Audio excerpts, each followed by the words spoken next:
एक दफा का जिक्र है, एक जंगल में छोटे छोटे खरगोश रहा करते थे। उनके नाम फ्लफी, मलाकी, काली और प्लाई थे। माँ बच्चों को प्यार से बुलाती है, बच्चों आज हम खेतों में जा रहे हैं, लेकिन याद रखना रास्ते में जो झाड़ी है उसके आगे हरगिज न जाना।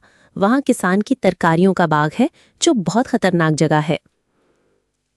फ्लफी शरारती था। वो माँ की बात मानने के बजाय चुपके से पीछे हट गया और सोचने लगा, माँ को क्या पता, वहां तो सब्जियां होंगी, मजेदार और मजेदार, मैं जरूर देखूंगा। फ्लफी ने आहिस्ता आहिस्ता चलकर झाड़ी के उस पार कदम रखा। वाह, क्या मजेदार गाजरें और मूलियां थीं।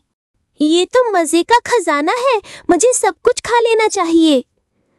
लेकिन अचानक किसान आ गया। उसके हाथ में एक डंडा था। फ्लफी डर के मारे भाग खड़ा हुआ। ओह नहीं, मुझे माँ की बात माननी चाहिए थी। फ्लफी, तुमने मेरी बात क्यों नहीं मानी? तुम्हें कुछ हो जाता तो? माँ, मुझे माफ कर दे, आइंदा कभी नाफरमानी नहीं करूंगा।